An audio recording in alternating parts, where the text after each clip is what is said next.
On today's show, what does a successful season look like for Jalen Green? What if it doesn't work out? Could he be benched? And let's check in on that Suns rotation. That and much more on this edition of Locked On Phoenix Suns.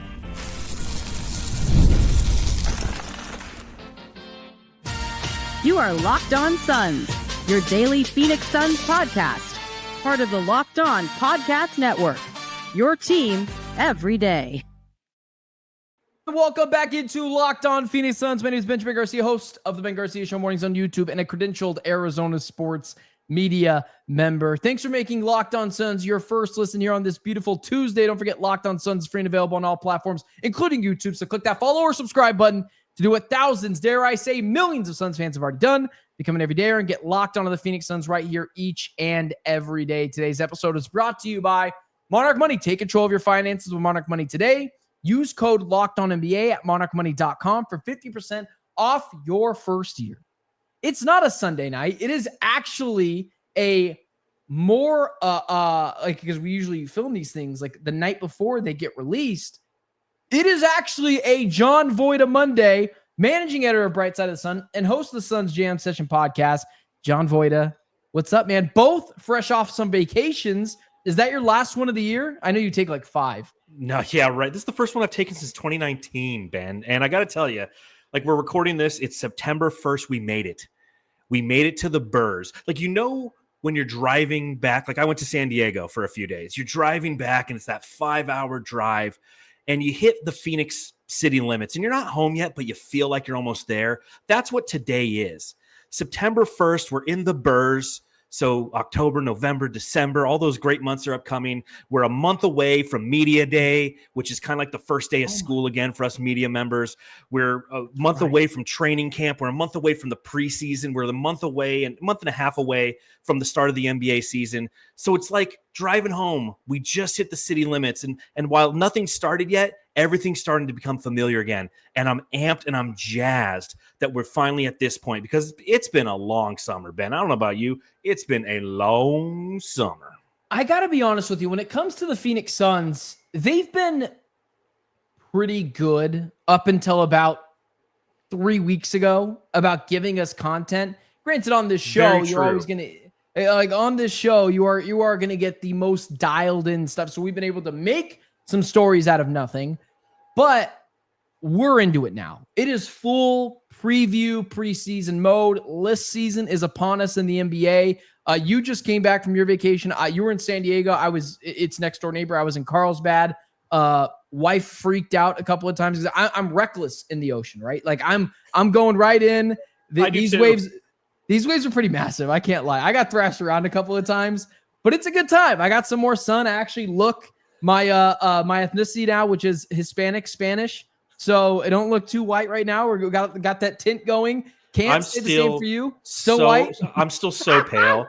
Like my name's John, like the toilet, and I'm porcelain, man. And I'm happy I didn't burn this time. I'm just like you. When I hit that beach, I drop my stuff on the beach and I make a beeline towards the ocean. Dude. And I just go stand in it and battle waves. And I do that for hours. But I put on so much sunscreen. I'm like, I'm not frying this time because I have that like German Irish skin that just becomes pink and then goes right back to porcelain. I never get that good tan. And I envy everybody who does, man.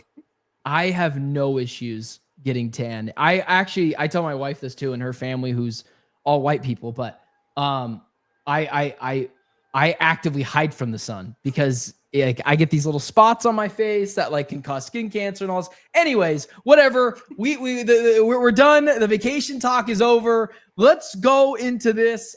You and I talked about, a couple weeks ago, going back to 2 weeks ago when we started this.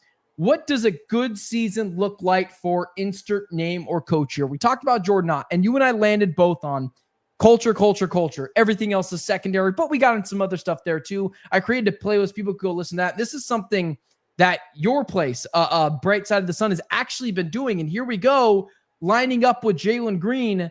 What does a successful season look like to you when it comes to one Jalen Green? Man, Jalen Green, what an intriguing prospect this year, and somebody who we are all going to be glued into probably too much. I feel like scrutiny always comes with sport, and I feel like Jalen Green is going to kind of take the place of Bradley Beal relative to scrutiny, because when Bradley Beal came here with the contract he was being provided and the challenges he had relative to availability, every time he was sitting on the sideline, man, the fan base was just up in arms. And I feel like Jalen Green is going to kind of take the place of that because, he arrives as a paradox.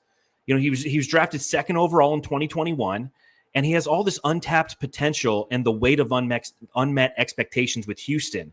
And he was like a promise and a puzzle there because he was the leading scorer on a 2 seed, yet he did so on volume over efficiency. 21 points last season, but it was on 17.5 shots per game. So success for Jalen Green this year starts with one word, Ben, and that's efficiency. Like, he doesn't need to reinvent his game, but he definitely needs to sharpen it because at his core, he's an attacker. Nearly 4% of his attempts last year came within 8 feet. And that's where his athleticism turns defenders into props. But he's also a volume 3-point shooter. He shot 8.1 attempts a game last year. But he did so on a 35.4% clip. So that leaves plenty of room for growth. And so the measure of success isn't whether or not he becomes like Durant or Beal, because they were so efficient, right? Durant, 59.8 effective field goal percentage. Bradley Beal, 57.1 last season. The measure of success isn't if he equals Durant or Beal. It's whether he narrows that gap.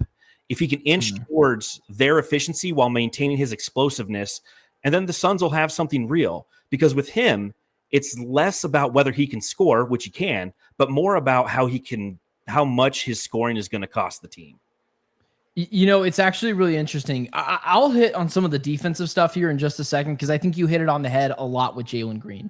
I think the most interesting thing you said is like he is a paradox. He's a gravitational pull on this Suns team. He was, for better or for worse, the blue chip piece, at least at first, in that Kevin Durant deal. That is what people cling on to. Those are the clips that they show on social media when people try to get me to buy more into Jalen Green, because look at this really cool highlight dunk he's done. We're not saying he's not athletic. We're not saying he doesn't have all the tools to succeed. We're saying, can he do it efficiently, which oftentimes get lost. Like, people be like, oh, Carmelo Anthony was so amazing. He was fun, but he was kind of an inefficient player and didn't ever adapt his game to what the NBA needed. And so I think Jalen Green kind of falls in that. It's actually kind of interesting. If you would have told me Jalen Green shot the 3-point ball more efficiently and effectively than Trae Young, you're like, dang, this guy is he's a gunner. But then you forget that Trae Young's also not a very good 3-point shooter. 35% from 3, which sounds good on its own, but he shot 8 of them a game, man. Exactly. That's a really bad play. Let me ask you this. He was the leading scorer on a 2 team, but was he the best player? No, absolutely. And how often do we say that? Was he the second best player? No. I don't know if he was the third. I don't know if he was the third. You could in that starting 5, you had Şengün. Dylan Brooks was on that team, and I think Dylan had more of an impact on the team's ability to win. Was more efficient. And was more efficient than Jalen Green was. You have Amen Thompson, who's a lockdown defender, a young guy who's coming up. So, yeah, he's not he's the top 4 player on the team that we just acquired him from. So, again, I get where people are coming from, where they take a look at Jalen Green and they see the upside. But the key is, as I mentioned, being efficient with that upside. And the other thing that's really going to define his season is going to be how his playmaking ultimately turns out, because he's going to be tasked with more playmaking here in Phoenix. Because in Houston, you had Fred VanVleet. Amen Thompson could act as the point as needed. So Jalen Green wasn't necessarily handed a lot of opportunities relative to being a playmaker. If you look at like B-Ball Index, it's one of those places I go that has a lot of the advanced metrics. Yeah. He got an A- in playmaking, which was in the 83rd percentile. And that speaks to his vision, his creativity, his ability to generate looks for others. But on the flip side, he had an F in passing creation quality, which is in the bottom 7th percentile. So in other words, with Jalen Green, he sees plays, but doesn't always deliver them with precision. And for a player the Suns are handing the keys to as their primary point guard, in theory, that gap becomes glaring. So progress there in playmaking, it's not optional for him. It's mandatory. And if it doesn't work out, you have to look at Jalen Green and you got to go, okay, success for him it's not about becoming an all-star. It's not about making an all-NBA team. It's about progression and taking the next steps in his career that could set the foundation for those possibilities down the road. And like the Suns believe in who he is and who he can become, but belief has a shelf life. So in the short term, he's a fix, but in the long term, he's a question. And his performance next season could shape the direction of the franchise itself. That's what's so key about him. He's what we received back for Kevin Durant. There's going to be a lot of weight upon his shoulders to execute, because if not, this time next year, when you and I are sitting here coming back from our summer vacations, Green might not be on the team because he's got 2 years, $72 million left on his deal next summer. And if it doesn't work out here, they're going to start trying to dish him. And so his success is so big for him personally and for the direction of the Suns moving forward. This is a really interesting conversation. We're going a little long here. So what I'm going to do is let's do an ad break really quickly, because I want to talk about Jalen Green as a secondary scorer. We kind of talked about some of the deficiencies, and a lot of people have. That is not, and I would say you would say this as well without even getting your opinion on this. We see the tangibles in Jalen Green. But I think there's an argument to be made. As a second scorer, things could be different. So before we talk about that, let's pay the bills. Next. First, briefly, we have an important request. Locked On wants to hear from you. We put together a survey to learn more about our listeners, and it'll make your favorite podcast even better. This is your chance to tell us what you like, what you don't. If John Voita is in that, let me know, and answer your questions about our advertising. Go to lockedonpodcast.com/survey to get started. Everyone who completes the survey will be entered for a chance to win one of 1,000 Amazon gift cards. Again, that's lockedonpodcast.com/survey. You can also find the link in the show notes. Thanks for helping us out. But guys, seriously, as we move into this next chapter of Locked On Phoenix Suns, as we go into that next season, let us know. Let me know how I can be better. Let me know how the show could be better. Let me know what guests you want to see. Let me know if I got to stop John Voita Mondays. We know that's not true. We know how much you like that guy. But with all that being said, check out their survey, and can't wait to hear from what you guys have back on that. Please don't vote me off Love Island, everybody. I like Locked On Island. moving the show on. I always think it's funny to throw you under the bus there when you can't defend yourself. It's just telling people to rat on I'll me. find a way to defend myself. Just a bunch of bot accounts. That'll be you. We talked about some of the deficiencies with Jalen Green, which are talked about ad nauseum, but we have to put him out there because I believe Bradley Beal did not come with these sort of warning signs outside of health. The warning signs were he's going to be awesome. Jalen Green, the warning signs are clearly there. If you expect him to come in and be as efficient, I don't even want to say Kevin Durant efficient, but like as efficient as like Chris Paul or someone like that, you are playing yourself. That's on you. That's not Jalen Green. What about the argument of this man? He has always been asked to be the primary scorer, and I don't think that is his fault because Şengün is not a like threat to score the ball all the time. Fred VanVleet's not that guy. Dylan Brooks is more of a shot chucker from three, but efficient. Pairing him alongside Devin Booker, I don't want to lie to you, man. I actually feel pretty good about him transforming into a better scorer. I don't know if I could say elite, but a better scorer with Devin Booker at the helm. What do you think that does for him in his quest to at some point be an all-star in this league? I think it comes down to how Jalen Green absorbs the experience of being a teammate of Devin Booker. And that is to say, what about Devin Booker's game can rub off on Jalen Green? Because just standing next to him isn't necessarily going to make him better.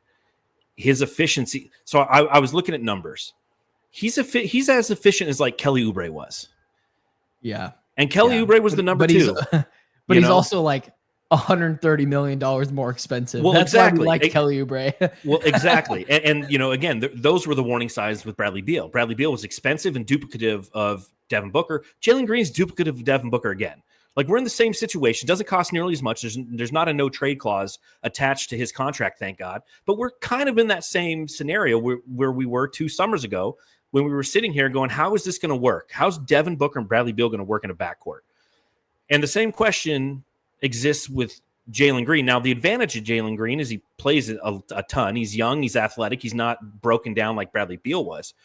But to answer your question, it goes as far, his upside goes as far as he wants it to go because he has the talent, but he needs to learn to be a more efficient scorer and how to pick and choose when and where to shoot. Because I feel like if you go back and you watch some Rockets film, the reason he's so efficient is because he's just like, well, this possession, I have the ball. I'm not passing the ball. I'm shooting the ball.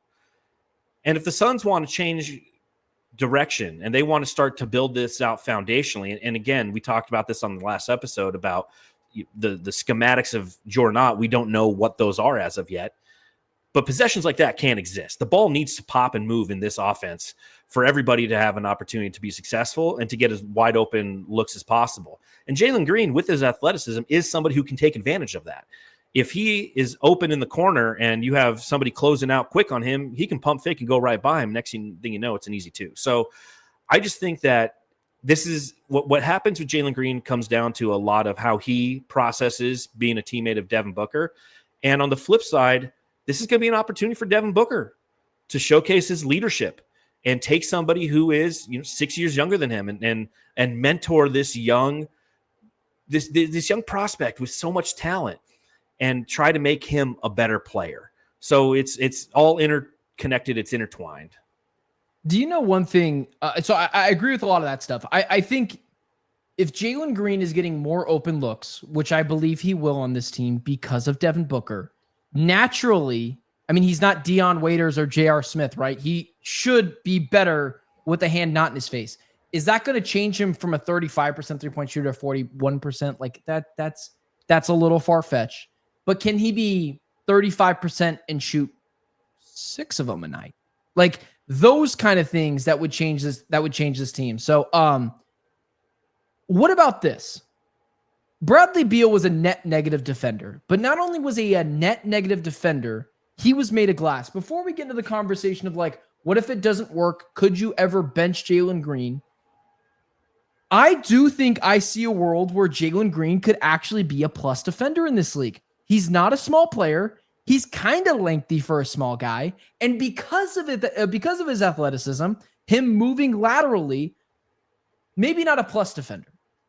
But can he be as good as 37-year-old Chris Paul was on this team a few years ago, where if Dylan Brooks and Ryan Dunn do their job and Mark Williams takes a step, then you are completely covering up Devin Booker's deficiencies at the defensive level.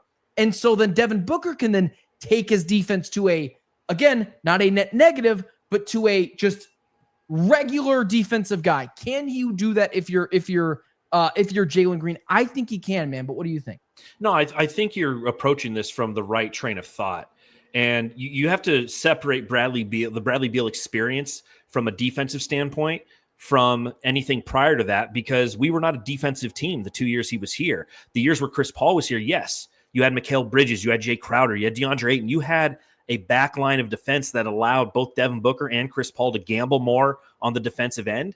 And while they weren't necessarily great defenders, they had the ability to look better than they were because their gambles could pay off at times. And they knew that they could take those chances because of who was behind them. That's how the Suns are building out this team this year. That's what Brian Gregory's doing is just that with Dylan Brooks, with Ryan Dunn, with Mark Williams, with Rasheer Fleming and Nigel Hayes-Davis, and all these long, lengthy defenders. The onus is really going to be because, and I think we've had this conversation before, but like how many great point of attack shooting guards and point guards are there in the league? There really isn't. Right? There's not a ton of just lockdown guys. There's like Drew Holiday, and even he's getting old. So to your point, and I agree with it, Jalen Green is not going to be a net negative on defense, but he's going to be serviceable. He has the athleticism. Yeah. He has the lateral quickness. And if you're instilling it, if you're going into practice and you're instilling in him and Devin Booker, be like, listen, be physical, play up on your man, take some gambles, because guess what? If the guy goes by you, we've got a collapsing defense located right behind you, and Dylan Brooks and Ryan Dunn and Mark Williams as a rim protector. So we want you to be of that mindset. And that makes them both serviceable. And it's going to be one of those intriguing storylines that we absorb this year as we watch this team play is how do both Devin Booker and Jalen Green look on the defensive end? Because these last 2 seasons, we were so void of just any effort or energy on that side of the ball, to the point where, like, when Cody Martin was entering the game, we were like applauding. Like, oh, okay, lockdown defender, Cody Martin, here we go. Dude, like, you know what I really mean? did do that. Yes. You're not being facetious. You're not being tongue-in-cheek. We really did that.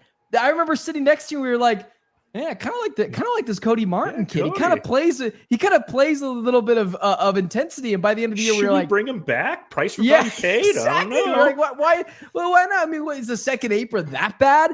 And so it's so funny how starved we were for players to just play with intensity. And Cody Martin comes to the fold, and we change everything, man. I agree. I think I know for people that are like, because we're gonna talk about what if this goes bad in a second here in the rotation talk. Mm-hmm. But people are mixing the two things up. I am really excited to see what this new team is.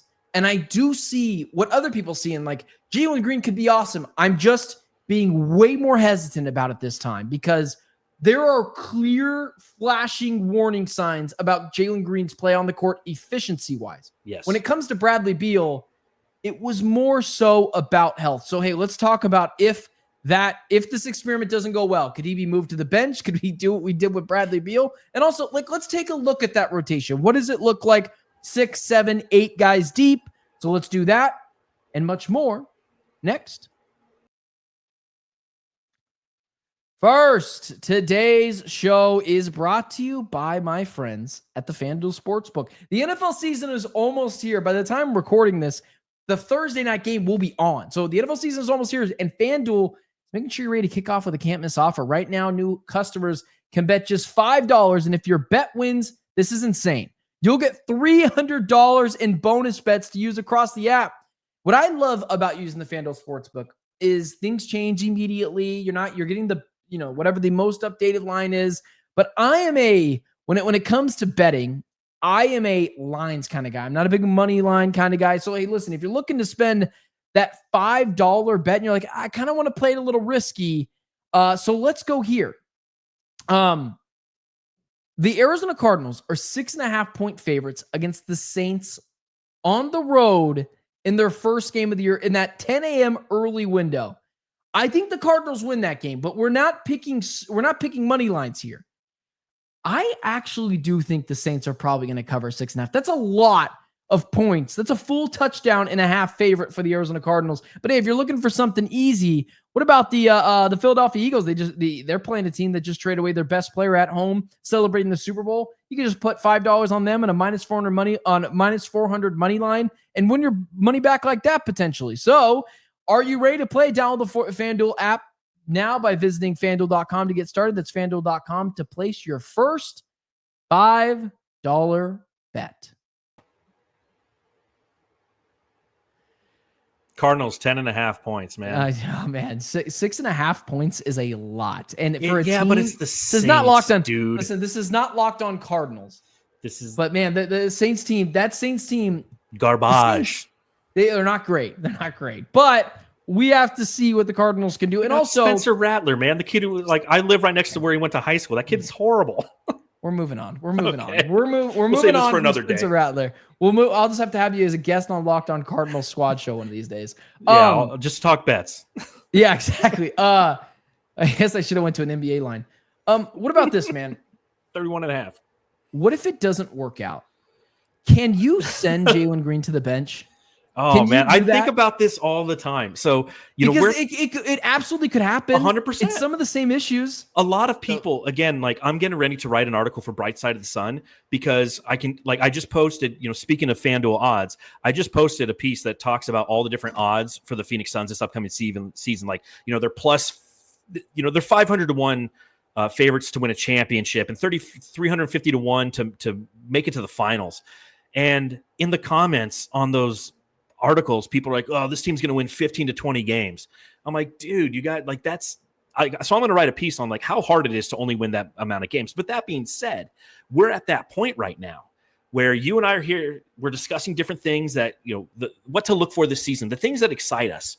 And man, that's such a great question, Ben. What if it all goes wrong? And that's the $1 million question. That's what we're all watching and hoping doesn't happen. Or we know aspects of this are going to go wrong. We know that this team's going to lose basketball games. Period. Next sentence. But that being said, it's how they're losing basketball games that matters to us next year. And if it goes wrong, if Jalen Green is inefficient and the chemistry is not there, and that defensive back line that you and I were just talking about is non-existent and it doesn't rotate appropriately and is allowing layup lines, there's going to have Jordan Ott's going to have to shuffle the deck. And what's advantageous for Jordan Ott this upcoming season, besides the fact that he is a rookie head coach who can make errors, whereas like Budenholzer and Vogel couldn't make errors, he'll be allowed to make errors because they want him to grow and develop. But it's also a team that has so much youth on it that if it's not working, he could just pull the ripcord and be like, yeah, we're getting a ton of Rasheer Fleming. Here's come on Malawatch. It's really going to be one of those situations where, yeah, I could see Jalen Green getting benched if it's not working in the first 20, 25 games. Could you? Oh yeah, man. I think because I think Matt Ishbia is a madman. I think he would fire another head coach. I really think I don't know would. about this one. For him, it's really. What would you have said last year if I said, hey, I would have thought it would have happened. I would have because last season was the end of a 2-year window with the Bradley Beal, Kevin Durant, Devin Booker experiment. And we all knew that when Bradley Beal was acquired, and I said this multiple times, I'm like, this is a 2-year window. If this doesn't work in 2 years, we're going to start to see a rebuild. And when Mike Budenholzer was brought in, that was like a last gasp of air. It's like, hey, man, we just throw some offense at it. Let's see what we have. And if you told me at that press conference when he's standing next to Al McCoy, it's like, hey, a year later, he's going to be gone. I totally believe it. I mean, things are going to go bad, but I believe it. But now we don't have one of those retreads. We have a brand new head coach who, like I said, is going to have the opportunity to make errors. And if he's making errors, they're not going to be like, get out of here. Now, granted, there is a world, because if it becomes as catastrophic as it was last year, where relationships are torn and we look like clowns once again, yeah, there is a world where he could be fired. But I just don't see that happening. This time next year, if I was to put FanDuel odds on it, it'd be plus 150,000 million. I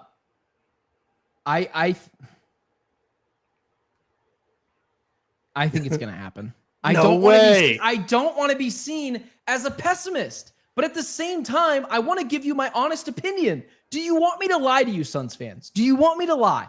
Why do you think it would happen again? Because we know it's going to go bad.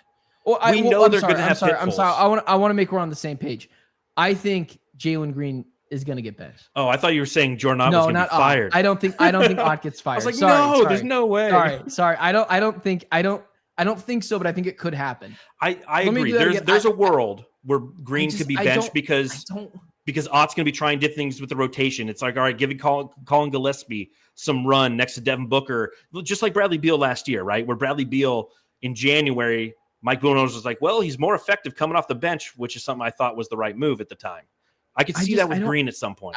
I don't want to. I don't care. I actually don't care if I'm the bad guy, whatever. But it is annoying to read in the comment section of oh, you just hate these teams. No, I just, do you want my honest opinion, or do you want me to lie to you? If I'm wrong, I came on this show numerous times. I was like, missed on that one, totally whiffed there.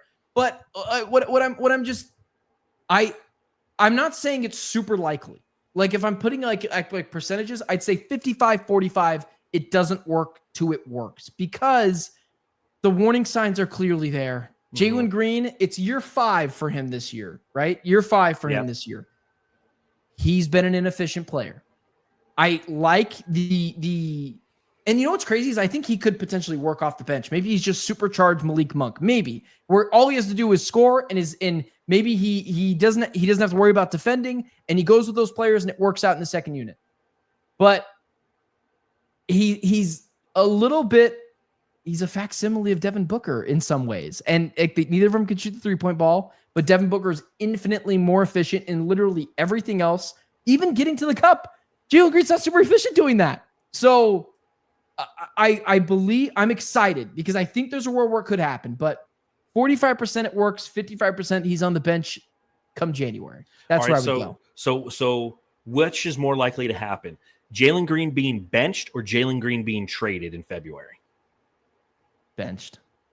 I don't think you're going to be able to trade him, and not right away, because he comes. I think he becomes eligible in January to be traded. I don't think he's eligible to be traded right now. No, because everyone keeps mocking him in trades, and I'm like, no, you can't yet. He's not eligible. It's like that January 11th date or whatever. Yeah, it is. 6 months, something in the middle. 6 months from the time that he was originally traded. But so let's go the other way.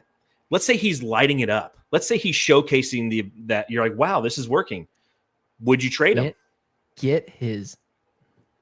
You know what I mean? That's a hard question. I was going to say get his butt on the first train somewhere else, but no, I wouldn't do that, because if you have 2 elite level scorers and they're playing well defensively, and it's not just this hot streak and he finally tapped into what he can be, I would keep him.